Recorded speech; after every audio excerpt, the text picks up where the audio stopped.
eyes on this one, especially after how Nip played last week. It's sort of do it again. I think a lot of people are watching, and I'm one of them. I'm watching this and I'm like, I'm like, Nip, go on, do it again then. You know, you've done it twice, do it again. Do it again. Yeah, I dare you. Yeah. Cowards. They've got a lot of pressure to... Can you imagine if a team did a whole stage of 7-1s? No, I can't imagine. No, it's hard to imagine, but it would be funny if that did happen. The first interesting ban that we've actually had today is Vigil. Honestly, we've had Thatcher bans on every single game today. Last week, we actually got a bit of a respite from that. But, no, this time, there's been a lot of Thatcher bans. So throwing the Vigil in there, I like that. I appreciate it. Certainly a target. Removing Vigil, removing that roam potential. NIP on the defense here as well. We talk so many times about that dangerous combination of Pino and Muzi out there on the roam, and I mean, you can throw anybody into that. You could throw Psycho into it. I think the thing that I'm most surprised at, Gio, is that we've seen a Vigil banned and a Valkyrie let through, like on Consulate. Yes, that's a really good point, actually. I hadn't even thought about it. And, I mean, Psycho immediately has taken the opportunity to pick that one up. With NIP starting off on the defense, I mean, if I'm Team 1, I don't think I would want to give them that huge an advantage. Clearly, they went for the Vigil ban as a very specific target against NIP. It seems like a very random ban that you would otherwise bring in, and so they're hoping to directly disrupt NIP's way of playing. But it does mean with Valkyrie made through, not only has Valkyrie made it through, but Team 1 have decided not to play IQ. Yeah, no IQ. Kind of forced into the Nomad, honestly, because of the Valkyrie. So you are somewhat limited. We haven't seen Flores be brought. There's honestly maybe too much pressure on the composition as it is to bring Flores to try and get certain tasks done. No Zafir, no Ashe either. Not entirely unusual with Iana, but still semi-noteworthy. Especially when the site is going to be downstairs. Now, Alamau is going to be on the book. Now, that is something that we have come to expect at this point. They are doubling down with Neskin bringing the sledge as well, and they're going to look to try and perform that top floor clear. Get themselves in as they're burning out the pests there. If anyone's confused as to why Alamau is just immediately shooting his own drone, he's getting rid of those alibi pests that's then going to allow them to further gather a little bit of information. Psycho getting a little bit brave on top of yellow stairs. He is droned here, but not immediately being pushed. This is immediately very different to the way that NIP liked to defend onto Garage last stage. They would usually put Pino on the mute in the bathroom that's upstairs and kind of having watch over Piano.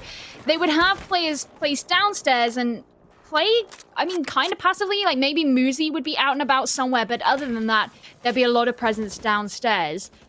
What we did also find was their reactions were a bit slow in the last stage too. You know, for example, if a team actually managed to break down into the site itself, you would still see Pino just chilling out in the bathroom upstairs. Well, straight away, not only is their composition different, the way that they're playing is different, they look a lot more flexible and ready to react to anything. I don't think Muzi realized that he was being droned here, so that's going to be really valuable information sent over to the remainder of Team 1. We'll see if they can actually act on it. Could be about to see an engagement, and yes, we are. Muzi takes down Alamau.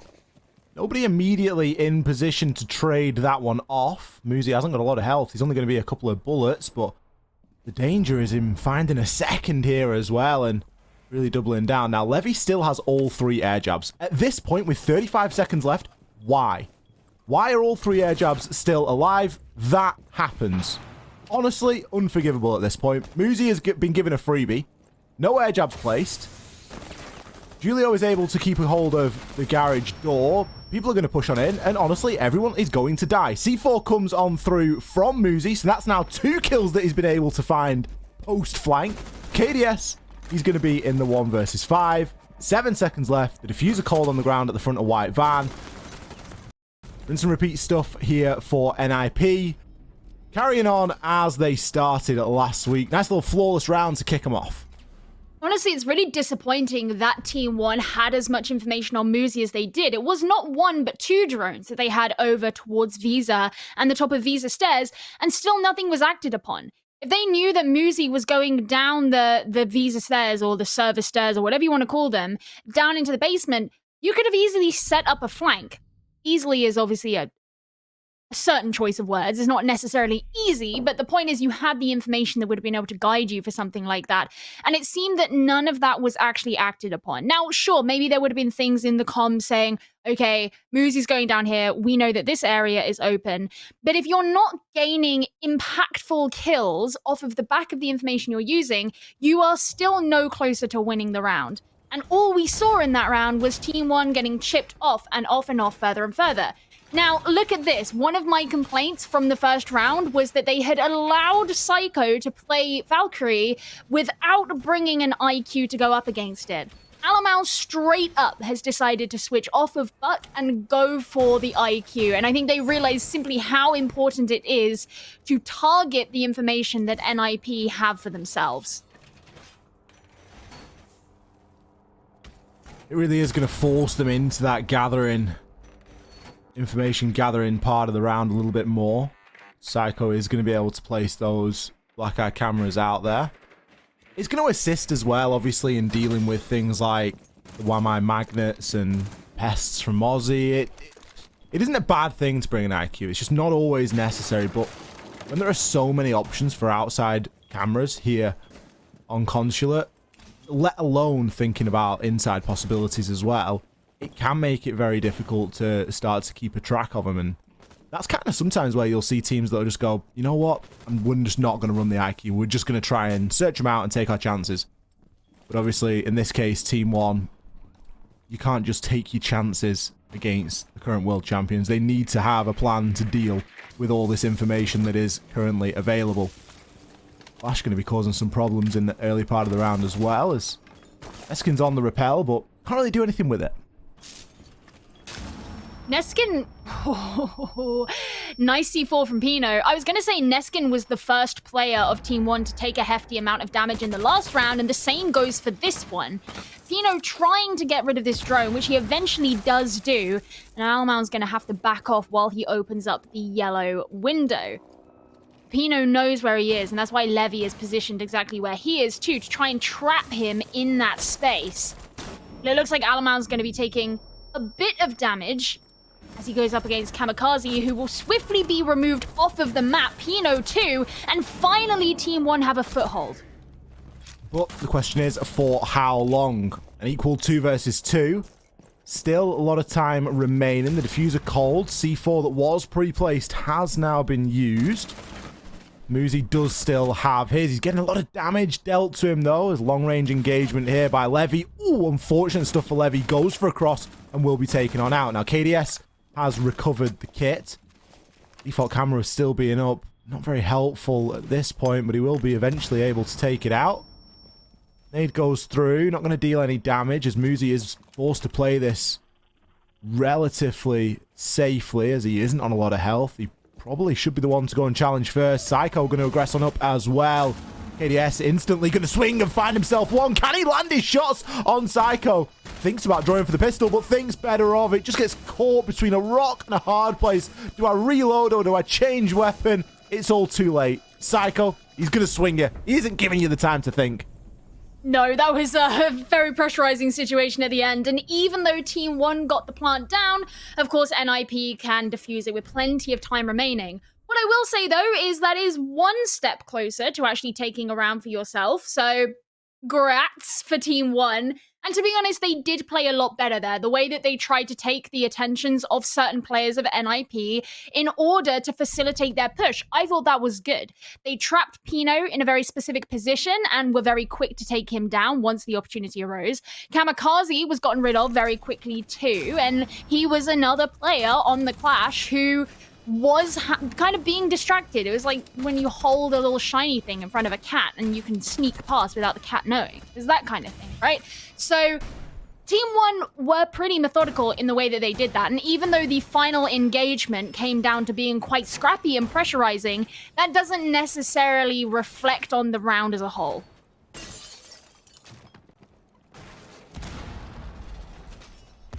Well, the scoreline is currently 2-0 to NIP. Round 1, not so close. Round 2, little bit closer. Team 1, are they going to be able to make these adjustments and get themselves where they need to be? I don't want to fall victim to the same as the previous teams that have faced NIP so far. Those teams, of course, being Liquid and MIBR, two teams that we would expect to have a good showing against this squad, but Team 1, I mean, I'm not going to pit them as the last remaining hope to take down NIP, but they're up there, you know, of the teams that we've got left. Who's going to be the one to, you know, finally take a couple of rounds or even the game? And, well, Alamaui isn't going to be involved too much in this round. He's mainly going to be flicking through those cameras. Note again that Team 1 have decided not to bring IQ again. And I suppose that if they had, it would be redundant at this point because it was Alamau who was playing IQ last time, and as you already mentioned, he died. So, yeah, flicking through cameras, that's a good job for him. Hopefully they can actually capitalize on some of the information that he passes along, which was something that they struggled to do back on round number 1.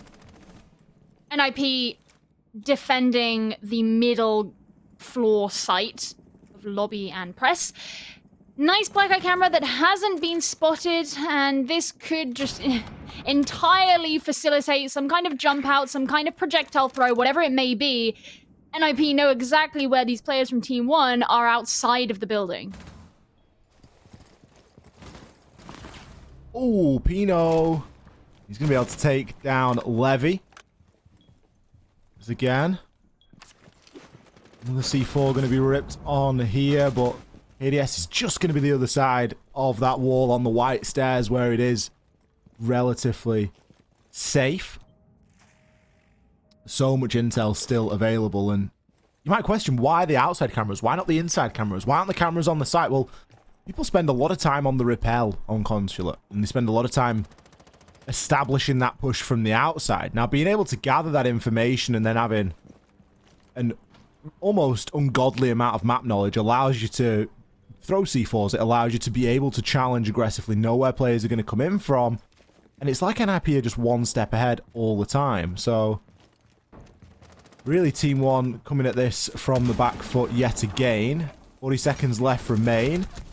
Is that information on another player? I think it might be. Neskin finds himself down. Muzi not looking to confirm the kill just yet. He knows his teammate can do that. He's more interested in what KDS is doing. The next kill comes on through. None other than Julio and Pino. And, well, we see another flawless round for NIP. They just look so clean. It almost looks unnatural. You know what I mean? Like, even the best teams you're so used to seeing have flaws, but NIP seem to be exhibiting none at this point. And I wonder how much Team 1 are going to be regretting the fact that they didn't ban Valkyrie. It's just been working too well for NIP. Even if it had been simply that one black eye that were left outside that we saw, that alone gave NIP enough value in that round for them to shut down a lot of Team 1's approach.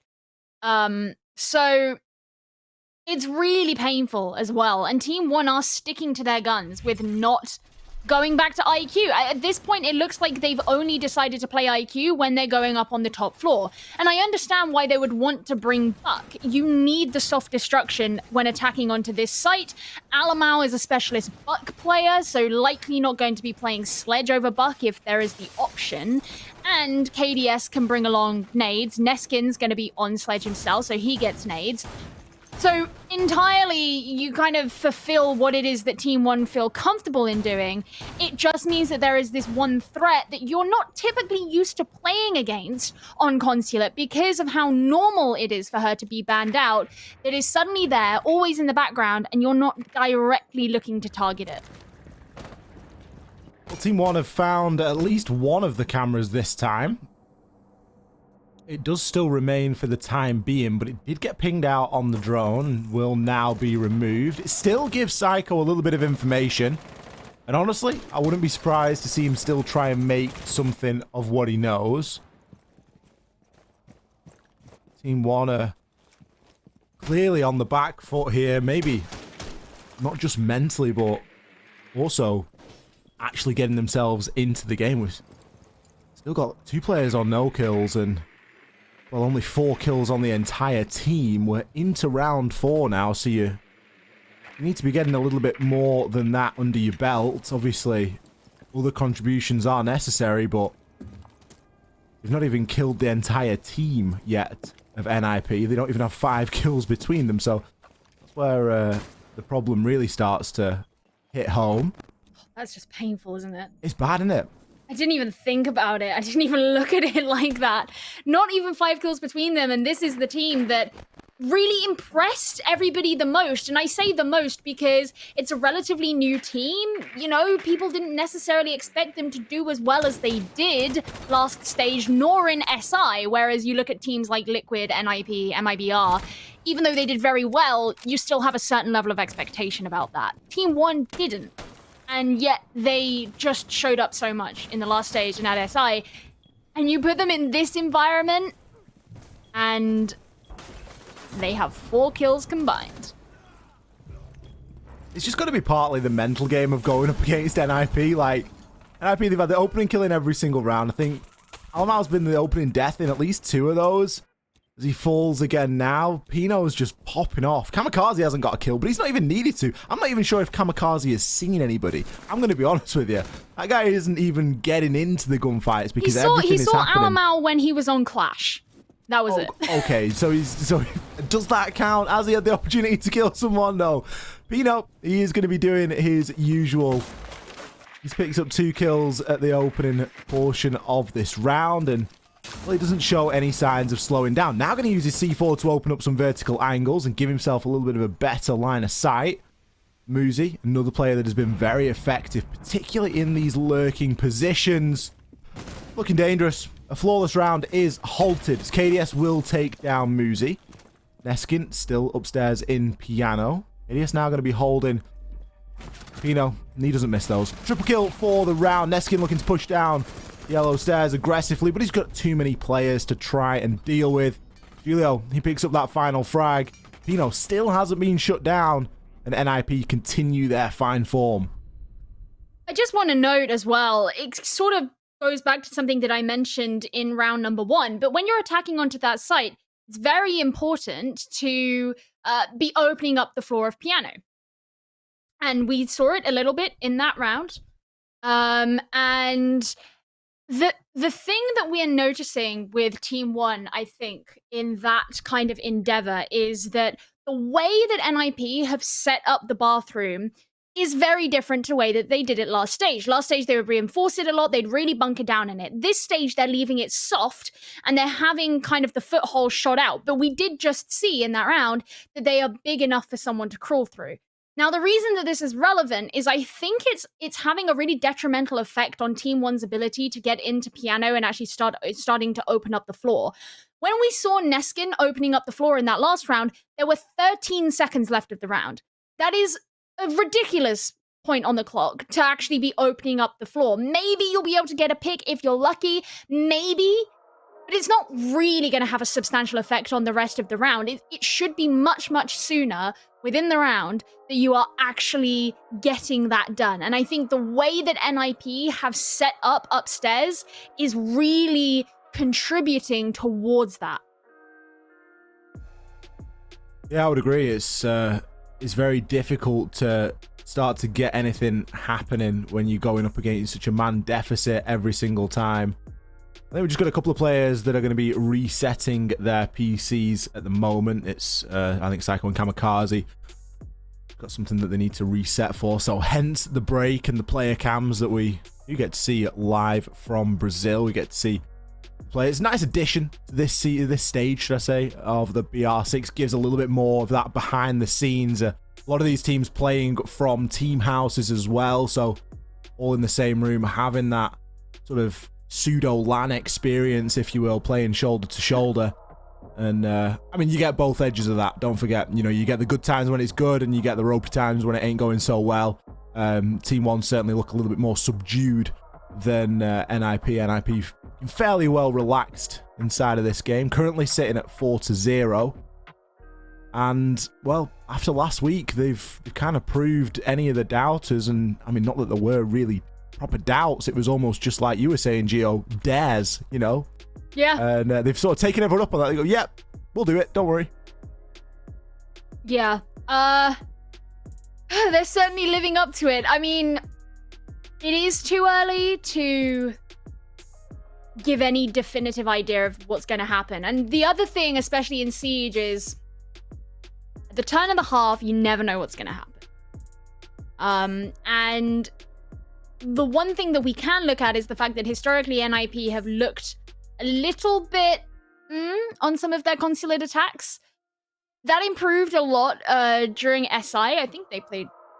should have had the statistics up so I could sound really smart. But I do remember during SI thinking I wasn't seeing as many of the same problems in some of their attacks. They looked very slow, which we already know based on last weekend has been predominantly fixed.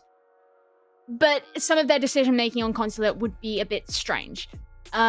So while I can say that and be like, yeah, you know, that could still be a problem and that could be something that Team One do really well on, judging by how well NIP have lasered down on the problems that they recognize they had, even small problems, and how well they have been able to very specifically target them and improve based on that, I would assume, rather safely right now, that NIP have probably fixed a lot of those problems. So you can say, yeah, at the half, maybe it'll all be different, but seeing the way that NIP have improved on such specific things, it's so hard to just assume they're not going to be good enough.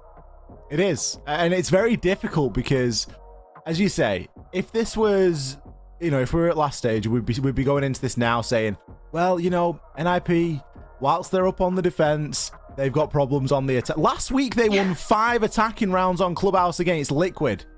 Like, just let that sink in for a moment. Like, these guys can attack now. Whatever has happened over the course of the last couple of months, they have been able to really get themselves together and start to play as good on the defense as they do on the attack, or vice versa, and really just become a little bit of a, dare we say it, super team. So I'm not really expecting the side switch to have much of an impact on this game. Now, I'm looking over at my screen now. I'm seeing that they're remaking the lobby. So we can see that we're just going to be in for a couple more seconds. We're going to get Chunks back in for that time whilst that all goes on behind the scenes as we're getting back on in. Yeah, it looks like we are having a couple technical issues after that restart of the PCs, so we're doing a quick rehost. We'll get the teams back in no time, but I gotta say, what a start coming out for NIP so far. They've taken the first few rounds pretty decisively. Ollie, do you see any way that Team One are going to be able to close this gap when NIP just appear to be on top form right now?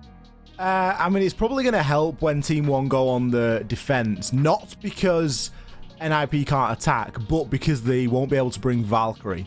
But what they will be able to bring is 10 drones, and potentially more if they bring Flores, and potentially more information on top of that, because something that really is working for NIP is their information, and you cannot deny it. Their information, the exchange of said information, I mean, it doesn't really go far. It goes from Pino's brain to Pino's hand to a Team One player dying. So that's really how that's the sort of process that the information goes through.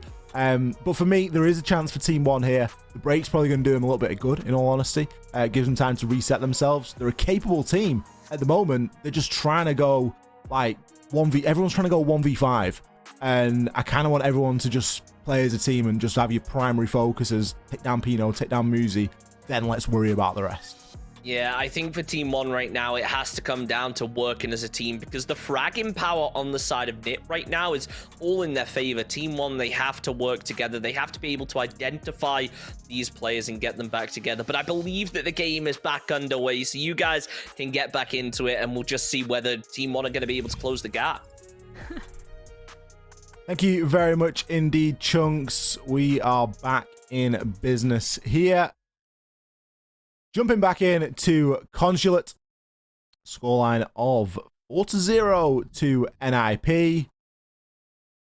Rejoining things at round number 5. We haven't missed a second. No, there's not going to be anything that's changed. Nothing that anybody has missed. You can even see the scoreline, just in case you needed to be reminded of the one-sided war zone that it has been. Both these teams looking to go what I believe was the same. I don't remember if Lagonis was playing Ace, but it's the same idea either way as what we saw on round 2. Even though this time the clash was a 6-pick for Kamikaze, maybe they're just trying to throw Team 1 off the scent, but the point is still going to be playing around that shield. Alamau come in on the IQ, Levy once again on Nomad. I do find it interesting. You know, actually one of the things that you mentioned, Ollie, back on that round was the fact that you still had 3 air jabs in pocket very late into the game. Oh, don't even remind me, Gia. But I find it really interesting, especially when you couple this idea with the fact that Team 1 banned Vigil. I think Team 1 are expecting NIP to lean way more heavily into a roam than they have been. And it's not that NIP have been playing very anchor heavy, but they're not going overboard with roaming, no more than you would really expect them to, right? They're just kind of normal levels of roaming. So it's interesting to me that they are doing that. Now you can hear an air jab be placed, so at least that's been done.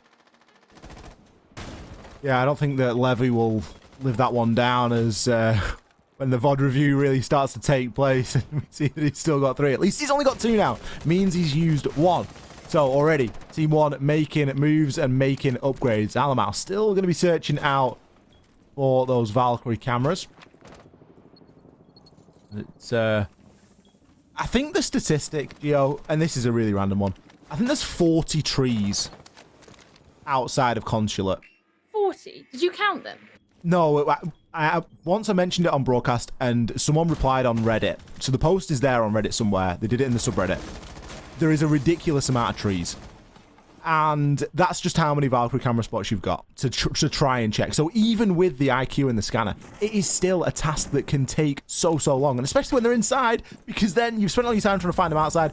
And there's one inside a copy anyway. We can see that there's one inside of meeting. Still, it's providing a lot of information here for NIP, but we have seen a bit of a slower round.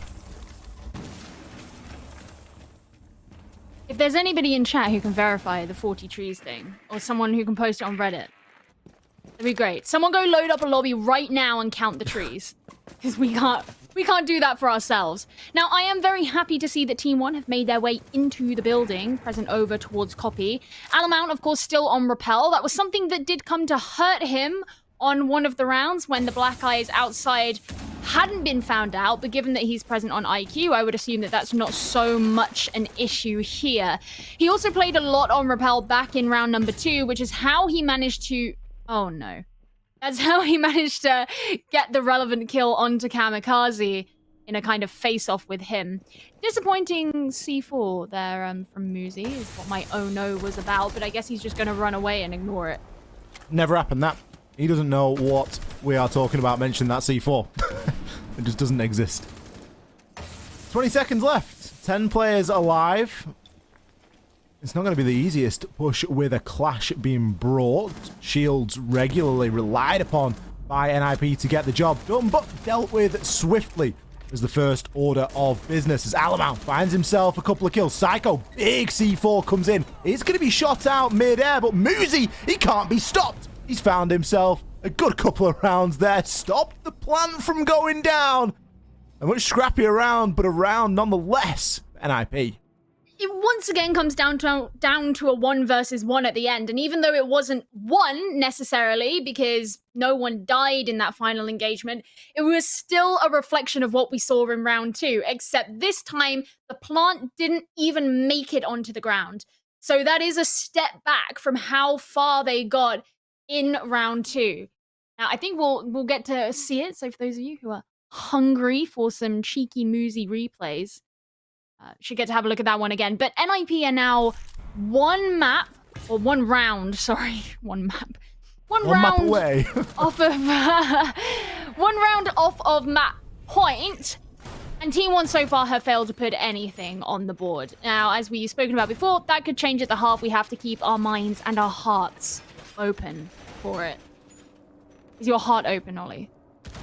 I tell you what, Gio, for 8 p.m. British summertime on a Saturday while I'm just trying to chill and catch some Siege, that ain't a question that I really want to go into. Oh, so your heart's not open. I get it. It's like a stone. I get it. Walt Disney is disappointed. Well, NIP, I don't know. Are they open? Are they closed? How would you describe a 5-0 It's a good at this segue, point? Ollie. It's a really great segue. Do you know what I mean? 5-0. I think they are closed for kills and open for, I don't know. Business. Yeah! Closed for deaths, open for business. Honestly. I really wasn't expecting this to be the case. And I appreciate we're having a bit of a laugh and a joke with this game because it kind of is that, right? You know, NIP have came and taken 5 rounds. Pino, is there a round he hasn't had the opening kill in? He's going to take down Levy here again. Levy has been first or second blood pretty much every time on the side of Team 1. As the cameras have evolved yet again. This guy just has a camera position for every occasion. And it's another round that Team 1 are going to be fighting from the off at a disadvantage. Psycho's out hunting on the yellow stairs. So far, not finding anything. A lot of window play from Team 1, as if that's a really obscure and crazy thing to find on Consulate. Yeah, another really well-placed black eye, but I suspect the Team 1 have found it, and that's what that ping will be. So I would imagine that that's been removed at this point. Ooh, what even was that? Someone getting really close to the window up there in the waiting room, and Neskin didn't get a chance to take them down. Oh, Alamount does get a kill using a claymore though, so punishing the runouts that NIP have been trying to take. Certainly a nice way to go, and Lagonis adding onto the kill count too. This feels a little bit better from Team 1. Sure, they've been run out on, but the claymore was there when it mattered. Alamau is still alive. He's found himself a couple of frags. And Pino is still playing so aggressively, as is Muzi. These guys just do not give up. They're not relenting. They're saying, look, if you want this build and if you want to be able to come in, you're going to have to fight us all the way. We're in 2 versus 3 currently. There's a minute remaining. Pino playing vertically. He is going to find himself a kill out of the connector window. Lagonis trades on back. Now, Pino has had quite the standout game, even by his standards, but the hatch is being watched. Team 1, they will respond. They will finally pick up a round here and break the dry streak. Hey, look, this could be the start of something new. We just saw the Black Dragons Ints game where a 6-2 turned into a 7-8. So we could be on the same track here, but we could also not be. I mean, NIP have just looked incredible. Now that we are on the other side, though, I am very interested to see how it's going to go. I mean, look, Team 1, they've decided they're not going to lean into the Valkyrie. I would imagine a lot of the reason being is that they probably don't scrim with Valkyrie that often because she's banned so frequently, and they want to lean into what it is that they have prepared and what they've scrimmed rather than just trying to be opportunistic and take something that they haven't practiced. That would be a big assumption of mine, and I think that's perfectly fair. But it is a potential, missed opportunity, and it looks like NIP are preparing themselves for the likelihood of them bringing that because they too have brought an IQ, which is going to absolutely be useful against something like the yokai drones. But Team 1 simply aren't going to use that for themselves. Now, they are going into quite the heavy anchor as well because they have both the echo and a smoke, as well as, once again, something we've seen a lot of today, Ollie, regardless of the map, and that is Mute Muzi. Yeah, it's a staple pick. It's denying that information. I think with the extra intel that's available in attackers at the moment, in that, Iana isn't a brand new thing, but it's something that, because of recent changes to Ashe and such, is becoming much more prevalent in the pick rate. The Mute Mozzie combo becomes so important to just try and soak up as many of those drones as possible. Of course, the ever-present danger of Flores being brought. Now, I doubt it's something that NIP are going to get on. We've not really seen them use it all too much. They're fairly set in their composition, so a bit of a if it's not broken, don't try and fix it mentality. Neskin getting himself caught out here. I'm not sure he knows where Pino is, but Pino going to dip away for the time being. Just the very fact they know where Neskin is playing is almost enough at this stage. He can start to work vertically and get his job done in terms of removing utility, and then maybe start to worry about his flank.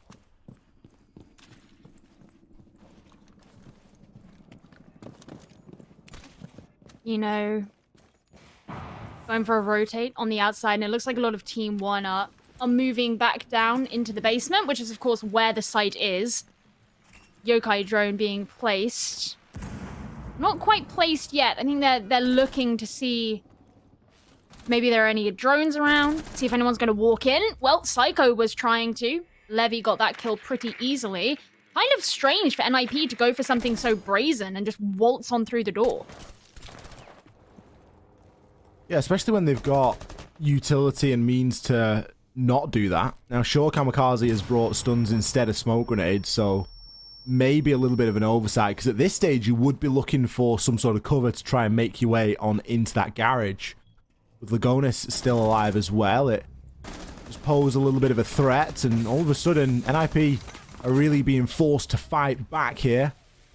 Julio is still going to be outside of that garage, but Kamikaze's actually got himself all the way in, going to eat the C4, drop the diffuser.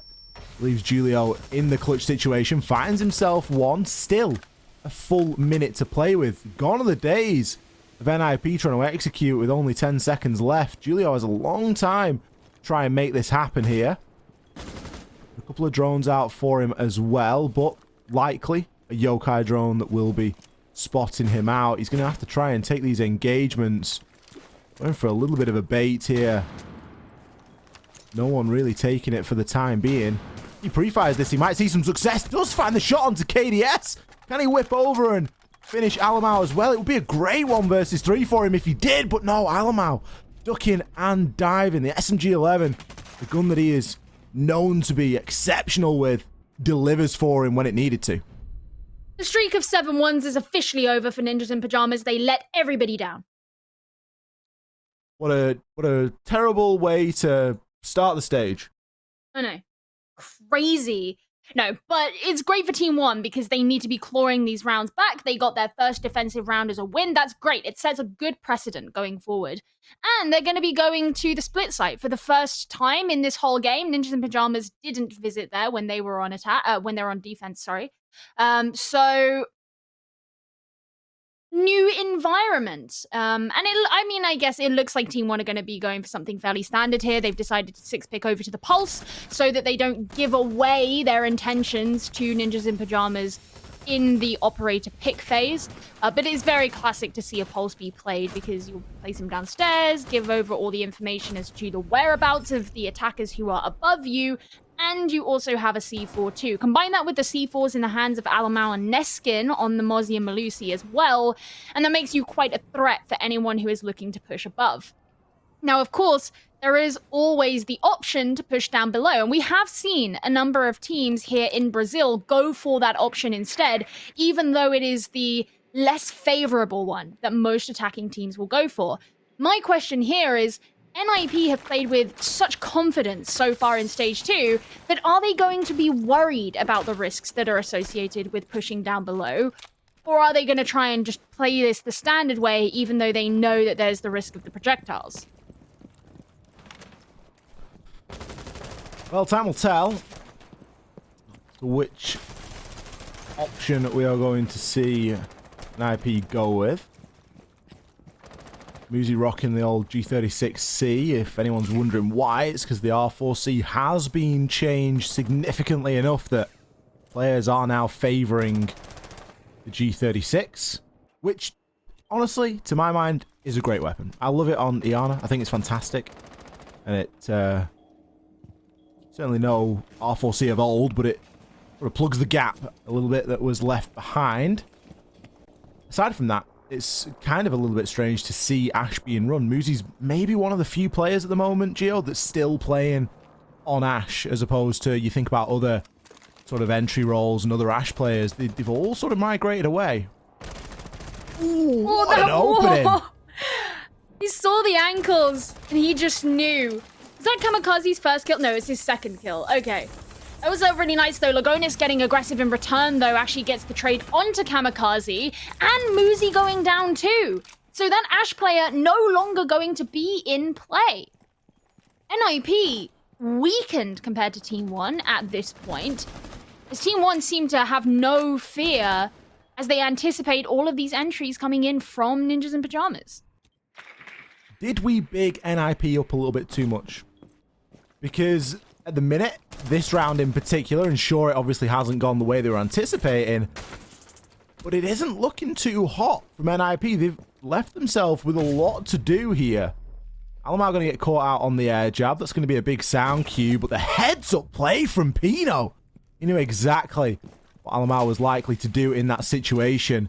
The big kill. Levels things up entirely for free. Nothing lost on the side of NIP at that point. Psycho can look to push on through a little bit further now. Neskin will be able to take down Pino. Again, the balance shifting backward and forward. Julio, he's just going to take this as a straight-up engagement. He's got a yellow ping. Can he land his shots? He's getting double peaked. Nobody there to back him on up. Psycho, he's got himself a nade and he has himself a chance. Finds the kill over onto Neskin, forcing him out. Another nade, likely going to do the same here for KDS. Can't land the shots. Great utility usage by Psycho. He's only got one player left to find, but admittedly, 14 seconds. Lagonis, he takes the initiative. As I'm not waiting to be peaked, I will do the peeking, have a bit of information, and go for the pre-fire. Psycho really did try at the end there, and some of my concerns from the beginning did certainly come up in that game, or in that round, rather. And I think also a bit more than we bargained for, because a number of those kills were taken simply trying to, like, walk through the door of Visa. You know, Team 1 played pretty aggressively. They weren't afraid to have their defense stationed upstairs and ready for the players of NIP to try and make their way in. But NIP getting taken down one by one certainly hurt their efforts of pushing in. And then their attempt at actually going downstairs and approaching the site from there ended up falling because there simply weren't enough players to be able to make that work. They had to do it, though. I mean, you just can't try and take that site if there's only a couple of you. So that's where I look back and I say, yeah, maybe NIP would have done better to go directly downstairs, but you can't necessarily foresee everything that's going to happen in a round before it happens. That's why you see teams losing rounds. And it was very clear that NIP didn't feel as comfortable attacking onto Archives and Tellers like they may have been on one of these more quote-unquote standard sites. And maybe we'll see a difference in that here on CEO. This is one of the sites that I did question the way that NIP played it on attack back in stage 1. You know, they tried to do these yellow stairs takes that would be a bit strange because the idea would be there, but they would be uncoordinated in their push, and they would waste a lot of time trying to make it into the stairwell itself. They wouldn't have someone go in through bathroom at the same time as breaching into the stairs, and overall you wouldn't really achieve all that much. I'm assuming that NIP have brought something new and they've actually grown from that time of old, but they certainly have had a history of struggling to attack onto this site in particular.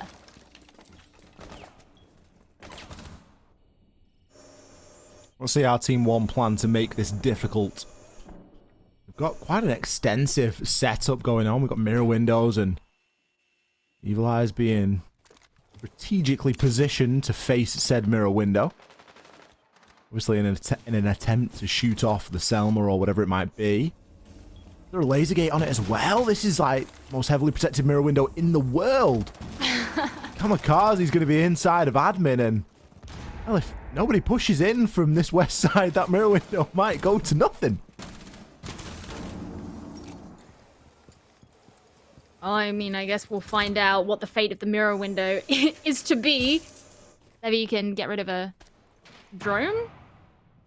Look at all this, like, presence. They were covering all 3 floors. Alamar all the way downstairs. Lagonis, the first one to be picked off. He was a player who did so well in the last round. Levy gets a kill in return to make that before Pino can finally finish him off. It puts in a 2 versus 2, in fact, here, Ollie. Kills really traded back and forward. NIP have done a great job to figure out what it is that is actually going on here and to come up with a plan, but Team 1 just one step ahead. We do see the player drop as well. That's going to be Alamau. KDS underneath. He knows where the diffuser is. He's likely got intel. That C4 surely should land. It's going to land, but not all the way. Psycho is chunked down. Alamau looking to make his way over into admin. They're really forcing Psycho to get a plant down here, and there's loads of time left. But he has to act. Gets the plant down. That could be the first mistake. The only difficulty is he doesn't have any information. Alamau, however, he knows exactly where he's going to be coming from because he's just got the plant down inside of theatre. Well, the round will be won there only just by Team 1. KDS, I don't know if that was an accident. I don't know if he's padding his stats. He wants another diffuse on his diffuse column. Or maybe it'll weirdly count as like a 1 versus 2 clutch now or something like that. I'm not too sure. But the round will go to Team 1 nonetheless. Are we going to see this leveled up at 5 apiece? God, can you imagine? When I made the joke comparing it to the previous game between Black Dragons and Ints, I was joking. Like, I want to put that out there. I was making a joke, but now it actually feels a bit more real. Like, it could actually happen. I mean, look, Team 1 have done their cycle of 3 sites. How many of those 3 sites have NIP won? 0. Yeah. That's worrying. It is very worrying. It's worrying for a lot of reasons as well, because you know, we can't expect Team 1, we can't expect NIP to 7-0, 7-1 absolutely everybody. But what we should be able to expect off them is a couple of rounds here and there on the attack, which they haven't been able to do so far.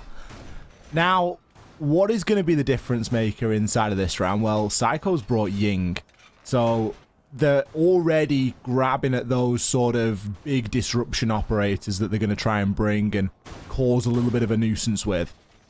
Obviously, well, not obviously, but I imagine, sorry, that smokes will be being brought this time as well, as Kamikaze and Julio really struggled to get themselves into sight previously. But they've got a lot of work to do elsewhere. Pino is not able to get a load of kills like he was able to do whilst on the defense in terms of entry. And Team 1 are a team that are capable of contesting out there on the roam, and they've shown that to us. Just having a look at when NIP have played Consulate in recent history, they actually only played it twice at the Six Invitational, once against Liquid, once again, or at least they only won it twice at the Six Invitational, which is against Liquid and BDS. So that was where I'd seen some of their strategies change and improve. But here against Team 1, they're really struggling to keep up on the attack. Now, this is that kind of setup that I said that NIP had moved away from, where you have the fully reinforced bathroom upstairs. I'm very interested to see how Neskin's setup is going to affect them, especially if they're looking to use the Ying Candelas. You really need control of Piano to get those to work, assuming that you're going to use them up there, right? I can't think of a better place that you would want to use them, and there you go. They're actually starting to come in. Well, that is one way to approach the site, but look at the confusion. It has been called off. NIP have said abort mission. Smoke grenades have been expended, 2 of them. The only 2 that have been brought. Kamikaze has got flashes. All of the Candelas have been used as well. And nothing has been gained. NIP just aborted mission. They committed. Couldn't get the plant down. Didn't want to try and stay. There's still toxic babe canisters. There was still yokai drones. There was too much for them to try and deal with. And now, basically, everybody is out of utility. There is 1 Ash Breaching round, and obviously IQ Scanner, a couple of yokai drones, but ultimately, this is going to be a gunfight. There's information available on both sides. NIP have plenty of drones left, but they're now looking to try and formulate another plan. It's going to be very difficult to just push on in without any significant cover. That cover could start to come in the form of Muzi as Alamau gets caught on out and instantly swung. He will be taken down there by Muzi. A well-placed air jab will be enough, but it's only really control of yellow stairs, and even then you've got to deal with the player inside of this security room. You've got to deal with Lagonis. How many kills can NIP get by just picking away here at Team 1? They're slowly dwindling. Neskin still out on the roam. Could make his way down these yellow stairs. Kamikaze, he finds the frag over onto KDS. We can hear the yokai drone coming out now, trying to stop that plan, but everybody is being pushed. Neskin, last alive, 1 versus 4, 18 seconds. Likely to have intel, but look at what he's got. He's got the SMG-11, and he's going to be taking multiple engagements. Muzi, he has the audio cue from the barbed wire. He knows exactly where to expect. Neskin going to be able to find that final kill. NIP, they put themselves onto a match point. I like that NIP were patient and decisive. They didn't push in on the first Candela. That was a good call. But they kind of set a precedent there. They forced positioning of the defenders back a bit. They stayed together. They stuck to the plan that they had. And they actually came in as a force that, you know, with coordination amongst itself, brought down Team One, and actually pretty decisively as well. It's not like we had those similar situations what we've had in the last few rounds where it's been a 4 versus 4 to a 4 versus 3 to a 3 versus 3 to, you know, and so on and so forth. So that is the first attacking round that NIP have taken, but it was also a really good one. But we're going back to archives and tellers. This was a site that NIP looked the most lost on when attacking. Now, it could have been partially to do with the fact that they didn't expect to be taken down, or at least have 2 players be taken down as early as they did, especially when one of them was Muzi, right? You look to him to be doing a lot of entry work, and he's taken straight off the board, and oh, well, what do we do now? I'm not saying that NIP are the type of team who lose one player and suddenly bury their heads in the sand, but I think their approach kind of got thrown into turmoil pretty early on. One thing that we can expect them to do is adapt. You know, this is a very smart team. Julio is absolutely going to be giving really relevant calls to them and coming up with something that is good, hopefully. So I don't expect NIP to be doing the same approach as they did last time. I think they will learn from it. And that means that this isn't necessarily as definitely Team 1's round as maybe you'd want to assume based on the performance back in round number 8. Lagonis opting for the pulse this time. Going to be able to search out for where this push is going to establish itself from. Obviously, there's a little balance to that in Pino bringing the IQ, as he's going to get an idea as well as to where that pulse could be playing. And, of course, any other electronics on the side of Team 1. A lot of pressure on this round, really, for both sides here. And Team 1 going to be making that rotation back. Levy makes himself back onto site. Interesting they've left that hatch open, as it could be a very quick and easy route of access for these attackers. You know, working to open up the admin floor, maybe to provide some pressure down below. We do, of course, remember that Team 1 had defensive presence on the ground floor that caught NIP out early. So if you can pressure them from above, then maybe you can clear that out.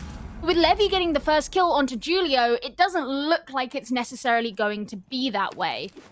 NIP now 1 man down, and Psycho's going to hunt out some of these players who are present upstairs. It's like the roam clear happened, and then players dropped back on the defense, and then players slowly but surely creep their way back on up and managed to get around any of the air jabs or hang around upstairs for long enough to keep themselves relevant and keep themselves in the fight. NIP, they look a little bit lost.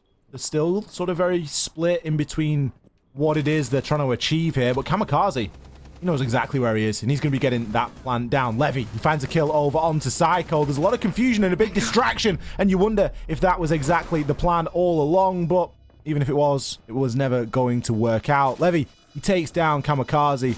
Team 1, they take this 5-6. There is still the potential here for an overtime.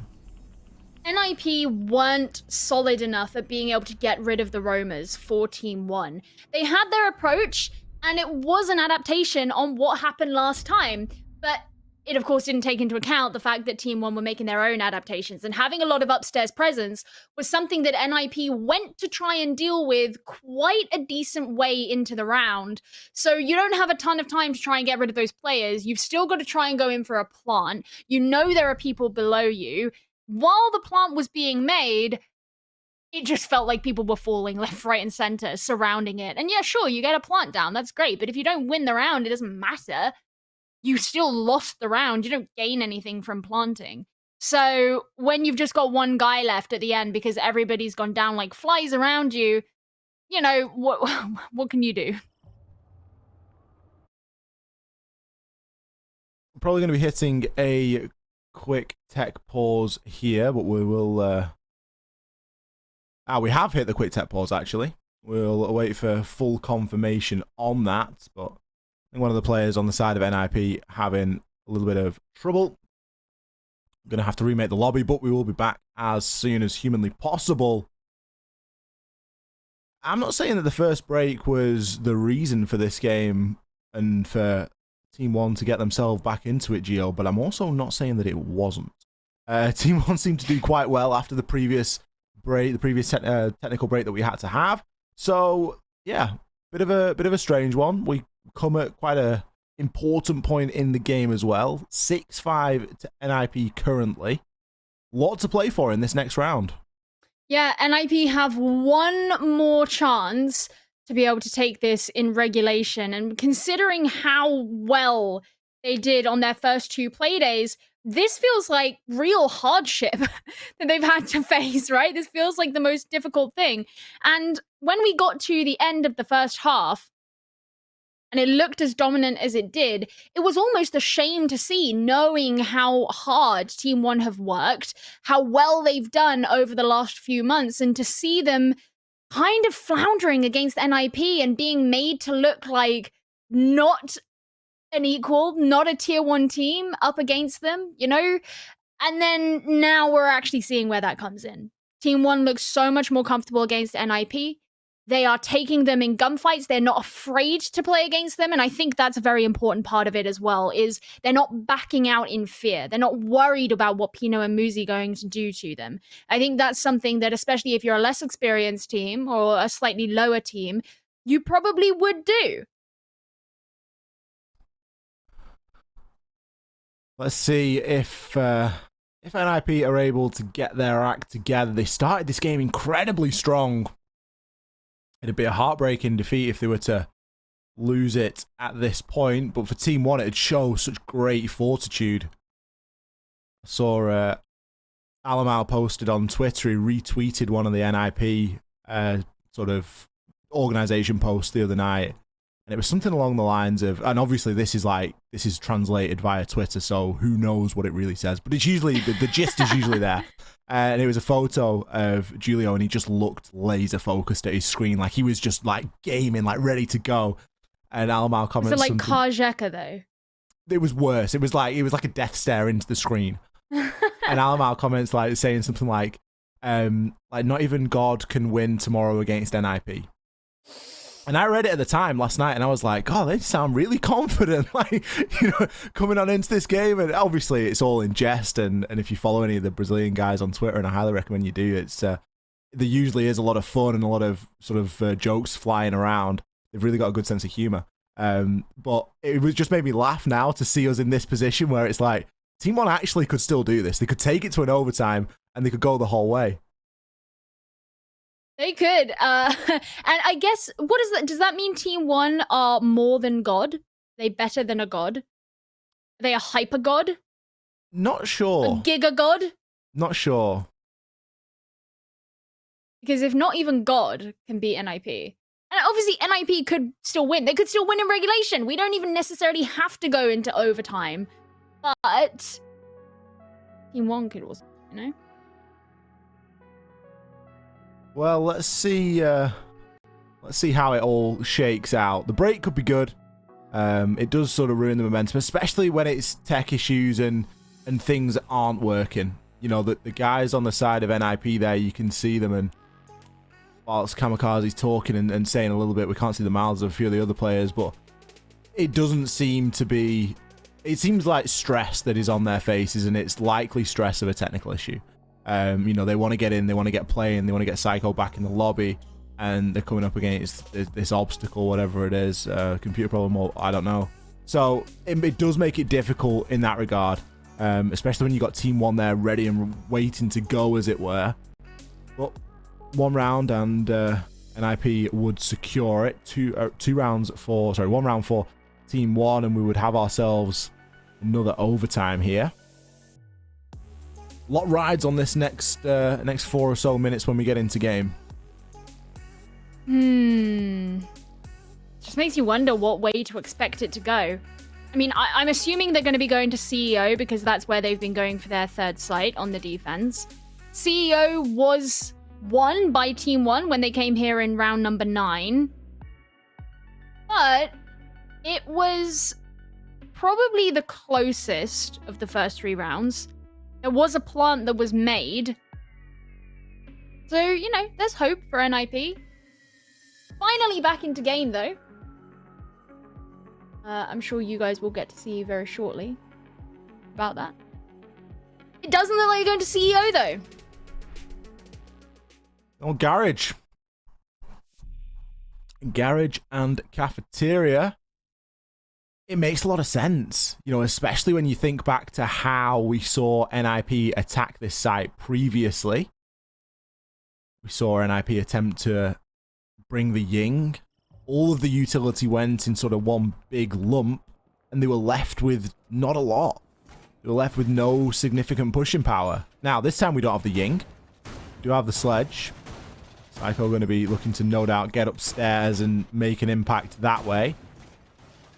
But still, it's all enough to force the Warden pick out, and Lagonis is going to be playing Warden. Obviously, Warden's glass is able to reduce the stun the stun from flashbangs, and it's a great little counter to Ying. If you can see through the smokes. There's a lot of things that the glasses can do, so he's going to be able to deal with basically any onslaught that can be thrown at him by the side of NIP. So pending his position, he could just be another big problem for NIP to deal with, because they haven't been able to consistently get into this garage. All right, NIP, this is your opportunity. You can break your way into this and come away with a regulation win. Not the scoreline you would have looked for at the start, not reflective of what you did last week. You can still do this. However, Team 1 have made it look very difficult for you to be able to do it. So good luck. In goes an air jab from Julio. I suspect that's to try and prevent jump outs. Team 1 again aren't bringing Valkyrie, even though Pino is on the IQ to potentially hunt out for one. And there's no Echo either, as you mentioned, the Warden, why they might have chosen to bring him, even though Team 1 did play Echo instead just a few rounds ago. That's going to be one C4 of many. Team 1 really bringing the explosives here, looking to try and make it very difficult, very awkward to have that upstairs control. Neskin already going to be forced on out of the bathroom area, though, as it's not really been set up, air quotes, properly. It's not been set up to stay there for a long time. It's just to burn enough time. Well, they feel like they have done just that. Still, 2 C4s do remain. 2 out of the 4 that were brought, so there's potential for some vertical kills coming in. Muzi has made his way down onto yellow. NIP looking a lot more coordinated here, Gio. Yep, it certainly seems that way. I mean, they're all still alive, so that's great. You know, once again, working to just open up the anti-chamber floor. That will, or should, allow them to get a lot of vertical pressure. Levy took a really hefty amount of damage there, although I don't know where from. Toxic Vape Canister being thrown out as well as a deterrent to NIP. Is Psycho, he's made his way into the bathroom and gets a really nice kill onto Alamount. That's the first, and that also means Smoke is off the board. Kamikaze was attempting to get the plant down there. Julio going to have to try and cover him, and he can re-attempt that plant after finding a frag over onto Lagonis. Julio and Muzi close out the show as if we ever doubted them. NIP, they take Consulate. It was a lot closer than we were expecting. 7-5 against Team 1 here. Quite easily. Could have been a 7-2, 7-3, but they had to go the long way around this time, Gio. They certainly had to fight for it this time, but NIP just came into that final round despite the tech issues, looking refreshed, looking very coordinated. Maybe it gave them an opportunity to kind of recenter themselves, get back